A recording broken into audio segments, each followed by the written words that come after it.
Colin Kaepernick for the Chargers staff, while Colin Kaepernick is 36 years of age, recently told Sky Reports he still wants to play in the NFL. New Chargers coach contends he wants his former quarterback in the NFL as a member of his coaching staff. Harbaugh said, if that's ever a path he wants to take, I think it would be tremendous. He'd be a tremendous coach if that's the path he chooses. I mean, I like it. Going back to 7 years ago, what Kaepernick was standing for, the message behind it, the social injustice issues. Yep. The police brutality issues. I like everything he did.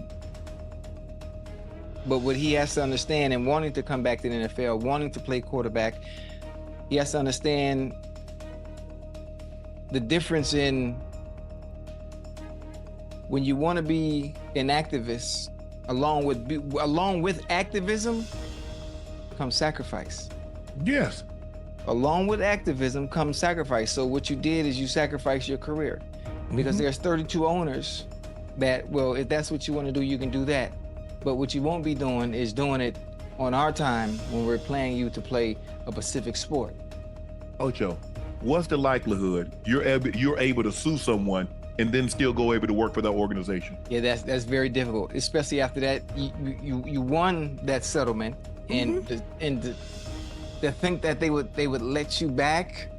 Well, listen, how about giving the money back? Do you think that would have been? Hell no, I ain't giving no money. Where they do that at? Who give money back? Listen, but stay with me now. Now, this is something, if I want to get back into the NFL, let's say back then, after 7 years, it's not likely. But back then, I think in some type of meeting, I would have had some type of talk where, listen, no lawsuit.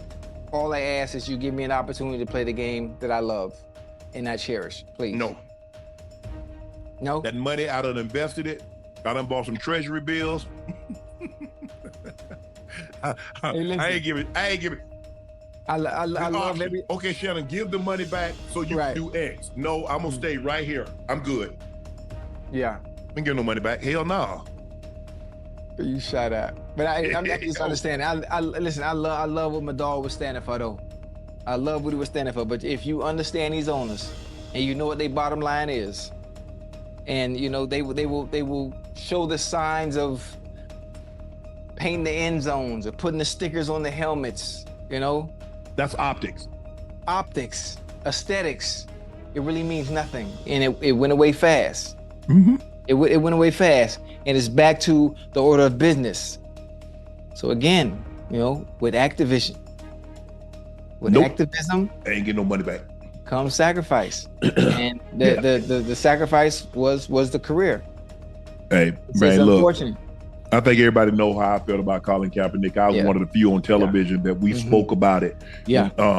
It just so happens that when I got to Fox, Undisputed, we talked about it every single day, multiple times a day for like 3 months. We were even when all the other shows had gone away from it, we were still hammering. I was still going because I believe Cap was right. I understood what he was standing for. He told you what he was doing that for, and people still didn't want to hear it.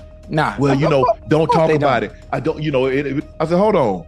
If you got cancer and your doctor told you to go home, we ain't gonna talk about it. We gonna check back in 6 months. You gonna listen to that? So you think if you don't talk about racism, it goes away? Yeah. Come on now. You know, and when you think about it, listen. There's certain things you can fight for, right? Yes. There's certain things you can fight for that are never going away. Yeah. Some things are never gonna change, no matter what. Now you have to think about, they've taken off the hoods. They don't wear the hoods no more. They don't wear the bed sheets with the eyes cut out. They don't do that no more. But what they do, where they are now, is they're in positions of power. Yeah, that's always been the case. They're wearing suits and ties. They're wearing badges. They hold the gavels. You know, I mean, it's just the lay of the land. It's the lay of the landscape, and it's the way it will always be. I love fighting the good fight, but it's such a touchy subject.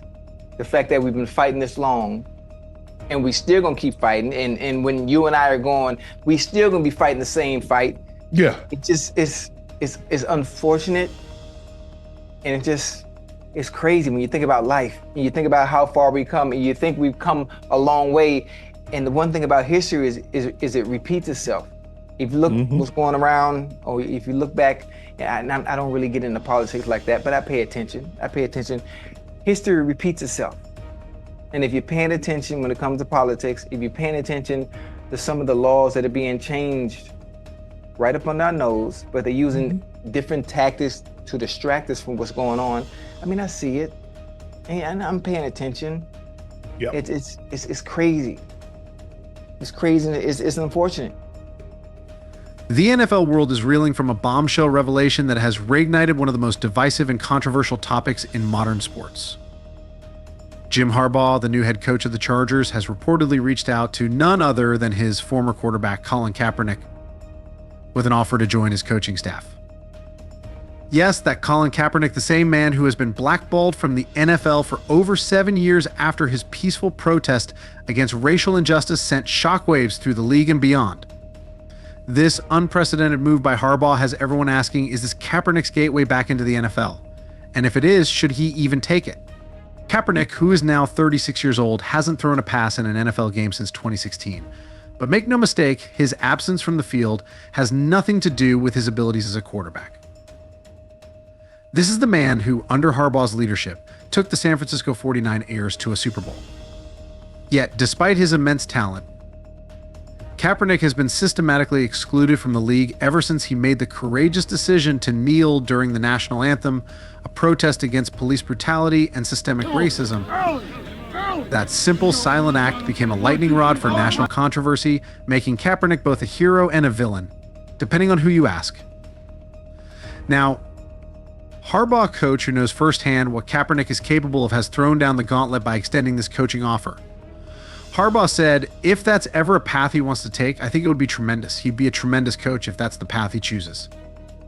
But this is more than just a coaching offer. This is a test of whether the NFL, an organization that has been at the center of a cultural and political firestorm, is ready to face its own demons. Are the Chargers, and by extension the NFL, ready to bring back the man whose activism nearly tore the league apart? Kaepernick's legacy is as complicated as it is powerful. In 2016, his protest wasn't just about making a statement, it was about risking everything for a cause he believed in. And he paid the price. There's a harsh reality to activism in America, especially when it challenges the status quo. Along with activism comes sacrifice. Kaepernick didn't just lose his starting job, he lost his career. The 32 NFL owners made it abundantly clear, if you want to be an activist, you can do that on your own time. Not ours. Kaepernick wasn't just another player, he became a symbol, a rallying point for a movement that transcended sports. But that symbol came with a cost. The question now is, after everything that's happened, can Kaepernick really come back? And should he? Remember, Kaepernick didn't just fade away quietly, he sued the NFL, accusing team owners of collusion to keep him out of the league. He settled that lawsuit in 2019, and although the terms were confidential, one thing is certain: this was no amicable parting of ways. So can a man who once sued the league now return to it? Would the same organization that effectively exiled him now welcome him back, even as a coach? The stakes couldn't be higher. Accepting this coaching position would force Kaepernick to confront the very system that rejected him. It would be a return to the NFL, but on very different terms. Some might argue that this is a step in the right direction, a chance for Kaepernick to influence the game from the sidelines, to mentor young players, and to continue his activism in a new role. But others see it as a dangerous compromise. Would taking this job undermine everything he stood for? Would it be seen as capitulating to the same league that silenced his voice and shut him out? Let's not forget the NFL has a long history of symbolic gestures that do little to address the deeper issues at play. Painting slogans in the end zones and placing decals on helmets may look good on TV, but they are just that, optics. They don't represent real change. And Kaepernick knows this better than anyone. His return to the league, even in a non-playing role, would put him in the middle of a delicate balancing act. Could he continue to be the outspoken activist he's always been while working within the system that once cast him aside? Or would this be seen as a betrayal of the cause that cost him his career in the first place? There's no easy answer. What's clear, though, is that Kaepernick's decision will have far-reaching implications, both for him personally and for the broader movement he represents. This isn't just about football, it's about justice, equality, and the power dynamics that continue to shape our society. Kaepernick has become a symbol of resistance, a trailblazer for athletes who want to use their platforms for something bigger than sports. But that comes with its own set of challenges.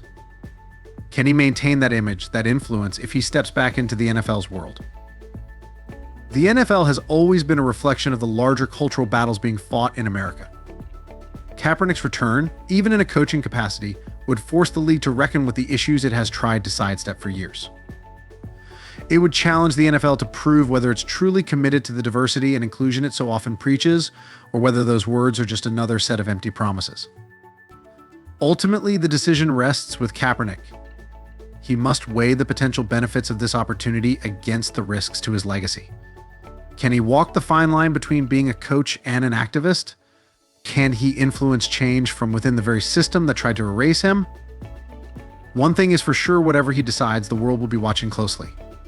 The stakes are higher than ever, and the outcome will reverberate far beyond the football field. This is more than just a job offer. This is a defining moment in the ongoing struggle for justice, equality, and the soul of the NFL.